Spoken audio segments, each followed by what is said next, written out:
Le processus de composition de cette saga, la saga de Nami Amur, est assez long et ardu. Tout a commencé quand j'étais adolescent. À l'origine, j'avais juste écrit un texte qui s'appelait Le Seigneur des Ténèbres, la boule de cristal, qui était une aventure toute simple. On suivait un personnage, un magicien appelé Stuart Yendar, qui était accompagné de deux personnages, deux aventuriers, Torki le Viking et Capricorne Ralaninams, un Eltok du pays du Wargir. Et ces trois personnages devaient détruire un artefact, une relique provenant de la lignée de Stuarty. Cet artefact avait la capacité de briser les barrières entre les mondes et ainsi de permettre au grand méchant de l'histoire, Mephistoméniou, de pouvoir revenir dans le monde des terres mortelles, au niveau d'Azranil. Et à la base, c'était juste ça, c'était une histoire qui était très courte. Je n'avais pas l'idée de l'étendre plus tard. C'est avec les années que mon imagination a commencé à travailler et que j'ai développé véritablement cette histoire, mais de façon complètement désordonnée. C'est-à-dire que tous les livres suivants ne se suivaient pas vraiment. Il n'y avait pas de réelle continuité, de réelle chronologie. C'est pour ça que j'ai commencé à composer une chronologie pour pouvoir situer tous les événements, à élaborer des cartes pour suivre tous les passages de mes personnages, tous leurs voyages. Et malgré tout, quand je me suis lancé dans la composition du premier récit, dans l'ordre chronologique, l'Inquisiteur de Nami Amur, eh bien, j'avais tout un ensemble de textes éparpillés dans tous les sens. C'est-à-dire qu'ils formaient tous tout un ensemble, pas incohérent, puisque je m'étais assuré quand même, via la chronologie, que tous ces récits s'articulent dans un même univers, mais tout cela était éparpillé, il n'y avait pas de réelle structure. Et c'est en composant, c'était en 2016, l'Inquisiteur de Nami Amur, donc qui revient vraiment aux origines de toute cette histoire, de toute cette saga, que là, j'ai élaboré la structure actuelle des 15 livres. L'Inquisiteur de Nami Amur est donc devenu un peu l'épisode 1 de toute la saga. Et j'ai repris tous ces textes qui se trouvaient dans des états complètement différents, certains à l'état de brouillon, d'autres achevés mais qui demandaient de nombreuses refondations, pour élaborer la structure des 15 livres et les retravailler. Donc, quand j'ai repris un petit peu ces textes, je me suis rendu compte qu'il fallait vraiment constituer vraiment une trilogie de base qui permettrait à l'ensemble des autres récits de s'articuler autour de cette trilogie.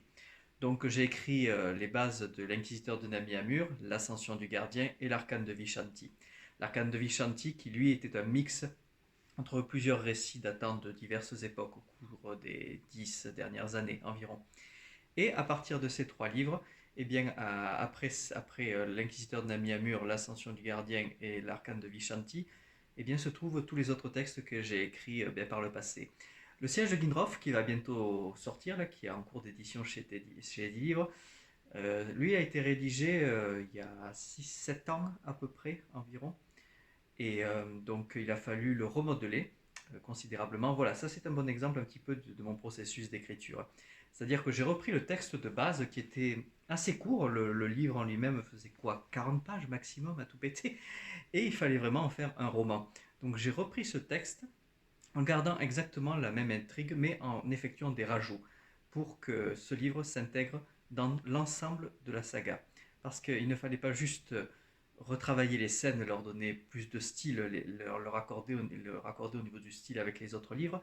Il fallait aussi que ce soit une histoire qui soit plus étendue, donc plus pliable, donc il fallait que je corrige les fautes, il fallait que je refonde l'ensemble, mais qui s'articule maintenant par rapport à cette histoire qui est développée dans les trois premiers livres, dans l'Inquisiteur de Nami Amur, l'Ascension du Gardien et l'Arcane de Vishanti. Puisque tout ça, toute l'histoire de l'Inquisiteur, à la base, ça n'existait pas. Hein. C'est arrivé vraiment qu'il y a quelques années, quand je me suis dit, d'où vient tout ça?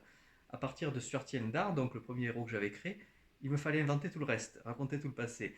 Et donc, mon travail, c'est ça. C'est dès que je reprends un livre comme Le Siège de Ginroff, d'abord j'en améliore la forme, je développe les scènes, tout en gardant toujours l'esprit, ça je tiens à le souligner, mais j'essaye également de créer tout un ensemble de liens logiques entre tous ces livres. Et le fait de les retravailler comme ça de manière chronologique, vu que maintenant j'ai élaboré cette structure, me permet d'autant plus d'avoir une vision d'ensemble, ce que je n'avais pas à la base, puisque c'était des livres qui étaient composés de façon totalement désordonnée. Ainsi, actuellement, donc le siège de Ginroff va sortir. Il va y avoir ensuite l'artefact du magicien, qui est donc le premier livre que j'avais écrit en 2003 sous le titre du Seigneur des Ténèbres, la boule de cristal. Celui-là aussi, je l'ai considérablement retravaillé. À la base, pareil, c'était un petit bouquin de 20 pages maximum, et une histoire que j'ai considérablement étendue, et avec laquelle j'ai tissé de nombreux liens avec les autres livres. Donc vraiment, maintenant, cette histoire s'insère parfaitement dans le reste de la continuité. Ce livre sera suivi ensuite du Bouclier d'Orphar, qui est une épopée que j'ai rédigée, par contre, qui est plus récente. Elle date de 3 ans maintenant. Oui, 3 ans, c'est ça. Et qui est un de mes livres préférés. En fait, on suit le trio d'origine, Stuart Yendar, Torquil Viking et pas Capricorne. Euh, Merde, j'ai spoilé. Et ces personnages-là vont vivre une aventure qui va être plus politique, plus sombre. C'est un livre qui est plutôt copieux, c'est une des histoires les plus complexes de toute la saga, lui aussi il est fini. Ensuite il y aura le Sacre d'Ermag, qui se racontera l'histoire, l'origine d'un des plus grands méchants de toute la saga, qui est retravaillé également. Lui, pareil, il date de 2016 environ. Et c'est le texte que j'ai écrit juste avant l'Inquisiteur de Nami Amur en fait. Et ensuite, donc là où j'en suis actuellement, c'est le livre Le Royaume de Menyu, qui est le tome 8 de la saga de Nami Amur, que je travaille en même temps que sa suite, donc qui est la guerre des 5 mondes. Le royaume des Menyu et la guerre des 5 mondes peut vraiment être considéré, si je compare ça à une grande saga actuelle, à Avengers Infinity War et Avengers Endgame pour Marvel. C'est-à-dire que ça va être deux récits, deux livres, deux romans qui vont achever une partie de l'histoire. C'est-à-dire qu'il y a beau y avoir 15 livres, avec ces deux ouvrages, donc le 8 et le 9, sera clôturé de très nombreuses intrigues avant de lancer l'histoire, la saga vers de nouveaux héros et un tout nouveau cycle. Donc on peut vraiment scinder la saga de Nami Amur en deux parties. La guerre des 5 mondes termine vraiment toute une section, toutes les intrigues développées depuis l'inquisiteur de Nami Amur, et après on va passer à d'autres personnages. À l'origine, ces deux textes s'appelaient La Tour de Dun et Le Retour du Cavalier. Et ce qui s'est passé, c'est que je trouvais que, en relisant ces textes qui datent de 2006-2007, ça ressemblait beaucoup au Seigneur des Anneaux et à Star Wars aussi sur beaucoup d'aspects. Donc là, il y a un très gros travail de refondation, même de réécriture complète. L'histoire, comme pour l'artefact du magicien, demeure exactement la même, mais je garde très peu de choses de l'écrit d'origine. Au niveau du style, j'entends par là. Parce qu'il y a, c'était des textes qui étaient assez courts. Il y avait beaucoup d'approximations à l'époque, quand j'ai écrit ces deux textes en 2006-2007, comme je l'ai dit tout à l'heure. J'avais pas d'idée précise vraiment de mon histoire dans son ensemble. Il y a plein de petits détails de cohérence qui collaient pas trop, de choses qui même ne m'avaient jamais vraiment satisfaite. Et maintenant que j'ai la vue globale de l'ensemble, je peux vraiment retravailler ce texte. Là, ça fait une semaine que je suis sur donc le tome 8, Le Royaume des Menyu, et j'ai terminé un premier chapitre. Le deuxième, il est en cours et je pense que ce sera un roman en quatre chapitres, en 4 parties. Ça avance plutôt bien. C'est une histoire aussi qui voilà, doit clôturer tout ce qui a été développé avant, développer aussi de nouveaux enjeux pour tout ce qui aura par la suite. La guerre des 5 mondes, par contre, ce sera vraiment un pur récit de guerre. Ça va être une baston monstrueuse. La grosse scène de bataille qu'il y a eu jusque-là, c'était celle au château d'Agnadil à la fin de l'Inquisiteur de Nami Amur, le tome 1. Là, par contre, ce sera vraiment un bouquin où ce sera la baston quasiment du début à la fin. Ça va être un massacre total. Et là aussi, les descriptions d'origine étaient très, très succinctes, très approximatives. Là, je tiens vraiment à faire quelque chose qui soit épique, qui soit haletant, quoi. Dans mes livres, quand j'essaye d'écrire, j'essaye qu'il y ait un certain rythme. Dans les deux, trois premiers tomes, j'avais tendance justement à trop étirer mes phrases, et quitte à parfois à perdre un petit peu le lecteur. Là, dans mes réécritures, j'essaye de faire des phrases un peu plus courtes et qui augmentent le rythme des séquences en essayant de découper mieux mes actions. Donc je les relis beaucoup, je retravaille beaucoup l'ensemble, je lis aussi, j'en profite un petit peu pour relire du Tolkien. Je lis aussi les livres de Jacques Raven, qui est un auteur franc-maçon que j'adore. Plein de petites inspirations par-ci par-là. Gérard Martin aussi pour le Trône de Fer. Il y a eu aussi par le passé C.S. Lewis avec ses chroniques de Narnia qui m'ont régalé. Après, j'avoue, j'ai peu de temps pour lire parce que ça me prend vraiment tout mon temps, à part les sorties avec les potes ou les gens que je vois, le travail aussi. Je passe énormément de temps, plusieurs heures par jour vraiment à travailler là-dessus. Là, je termine juste une journée où j'ai retravaillé deux, trois scènes des livres et où justement j'ai réglé un point de cohérence auquel je n'avais trouvé aucune solution depuis 2007. 12 ans après, ça y est, en lisant le truc, je me suis dit, ça y est, là, il y a cet élément qui m'a jamais satisfait, ben, il y a une solution. Dans tel livre d'avant, il y avait ça, et j'avais jamais fait le lien avant. Donc c'est plein de petites choses. Chaque jour est une redécouverte parce que j'ai l'impression de pas de repartir de zéro parce que toute l'histoire, toute la saga, je l'ai en tête. Là, elle est quelque part, elle est ancrée depuis une décennie, depuis que je suis adolescent. Mais je la vois vraiment sous un autre œil. J'ai l'impression de repartir à l'aventure et de revivre toutes ces histoires, tous ces personnages. C'est difficile de le communiquer juste dans la vidéo puisque voilà, personne d'autre que moi ne connaît ces récits. Mais moi, j'ai grandi avec ces personnages comme on grandit avec des personnages, des héros de dessins animés, de bandes dessinées, de comics ou de films. Ils m'accompagnent, ils me suivent constamment, j'ai un lien vraiment affectif avec eux. Je retranscris aussi parfois des proches ou des amis, des expériences sur ces personnages, je les calque dessus.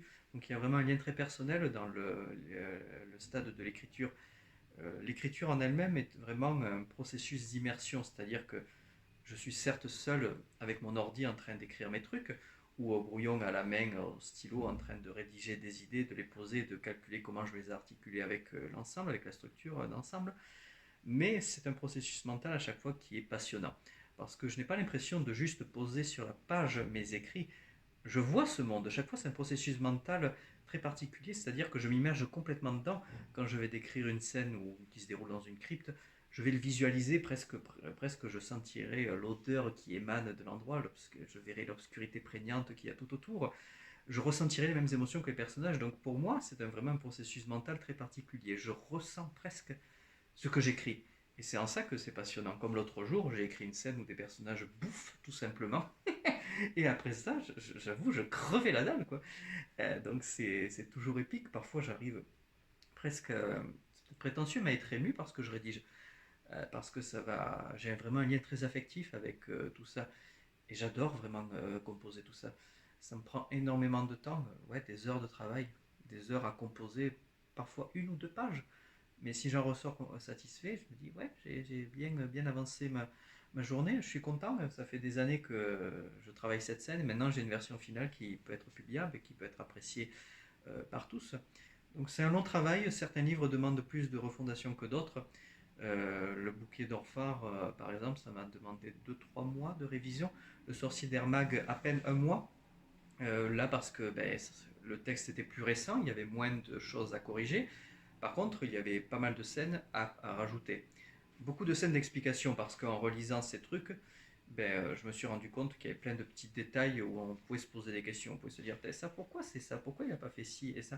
Donc il faut trouver des explications, il faut trouver une logique. Et pour moi, c'est très important pour le réalisme de l'univers que tout est une cohérence et une logique. Je ne peux pas juste bazarder un truc comme ça.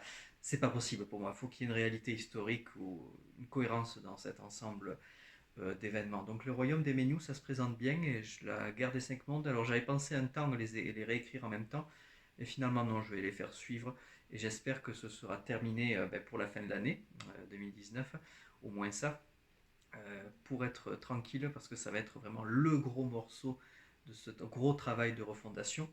Après ça, je pense que je vais faire une pause et travailler sur L'Aube du Spectre Noir, qui est en fait un roman qui n'a rien à voir avec la saga de Nami Amur. C'est tiré d'un court, même pas d'un court métrage, d'un long métrage que j'ai réalisé il y a quelques années ici à Toulouse, avec mes vieilles figurines. Bah, je le faisais avec les moyens du bord comme j'avais pas d'acteur. Et c'est une histoire que j'ai toujours rêvé de poser sur le papier, d'en faire un roman. Donc là, c'est ce que je suis en train de faire. J'avais commencé à l'écrire, j'ai déjà un bon chapitre de rédigé, un deuxième qui va s'amorcer ensuite. Les bases de l'intrigue sont bien développées, même l'intrigue reste assez fidèle à ce que j'avais rédigé dans mon scénario d'origine pour ce film, donc ce film amateur. Et par contre, ouais, c'est que je manque de temps pour le rédiger parce que la saga de Nami Amur me demande tellement de tellement d'efforts que ça m'est difficile de me focaliser sur une autre histoire que cet univers d'Heroic Fantasy. Donc une fois que j'aurai les 9 premiers livres, donc qui auront clôturé ce grand cycle, ce premier grand cycle de la saga achevé, je vais faire une petite pause et je vais revenir là-dessus. Ça se déroulera dans les années 30, enfin même deux périodes, les années 30 et les années 50. Ça va alterner les deux, ce sera un récit d'enquête, quelque chose de plus réaliste. Et ça racontera l'histoire d'un ancien acteur qui va être confronté au meurtre de ses anciens collègues et accusé de ces meurtres. et il va être amené donc à prouver son innocence. C'est un récit qui est assez simple, mais une enquête un peu complexe à suivre. Enfin, il y a plein de petits détails qui sont particuliers. C'est difficile d'en parler puisque je ne l'ai pas achevé, mais c'est un processus qui est complètement différent de la saga de Nami-Amur, pas du tout fantastique. Là, j'essaie vraiment de coller au maximum à la réalité. C'est très sombre, ça reste toujours dans le même ton. Il y a peu d'humour et j'espère que ce sera particulièrement à l'état. J'ai plein d'autres idées, d'autres livres qui me viennent en tête, c'est juste que je manque d'une donnée essentielle, c'est le temps. Donc c'est pour ça aussi que je prends le temps de réaliser ce genre de vidéo, c'est pour laisser quand même une trace voilà, de ce que je fais, de mon travail. Et une fois que l'aube du spectre noir, que je pensais sortir en 2020, mais je pense pas que ce sera possible, quoi, sera terminé, je vais revenir au tome 10 jusqu'au 15e de la saga de Nami-Amur et clôturer définitivement ce deuxième cycle et clôturer cette histoire. Donc là, ça fait 2 ans que j'ai publié, ça va faire 2 ans que j'ai publié l'Inquisiteur de Nami-Amur. J'ai retravaillé complètement 7 livres, sûrement 9 si les choses avancent.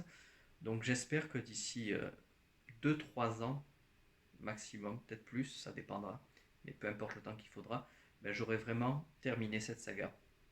Euh, et encore, il y a plein de petites extensions qui me viennent en tête de petites histoires que j'aimerais raconter. C'est pour ça que, comme je l'ai dit sur Facebook, que je pensais développer le format du livre audio, quand j'y arriverai, pour développer encore plus cet univers, parce que la chronologie actuelle de la saga de Nami-Amur, là où il y a tous les événements qui sont répertoriés, ça fait actuellement 200 pages. C'est énorme. Et même s'il y a énormément de données à intégrer dans les livres, il y a plein de petits liens, de petites histoires parallèles que j'ai envie de raconter. C'est pour ça que dans l'Arcane de Vishanti, j'avais intégré de courts récits, 10 petites histoires qui suivaient des récits parallèles. Là, je vais sûrement développer tout ça sous la forme de livre audio, peut-être cet été.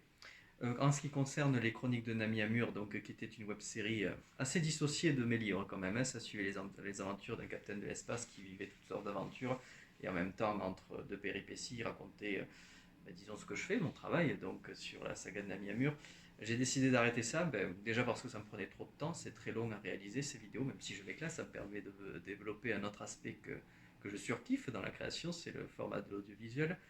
Mais ouais, ça me prenait trop de temps, d'énergie, je n'arrivais plus à me concentrer vraiment sur l'écriture. Et puis, c'était aussi des vidéos très personnelles, puisque je développe dans ces vidéos, notamment la dernière, Le guerrier des 5 mondes, des choses, des tâches, et je parle de choses vraiment d'expériences particulières, puisque ma vie a beaucoup influencé la saga de Nami-Amur, comme je l'ai dit tout à l'heure, des personnages aussi.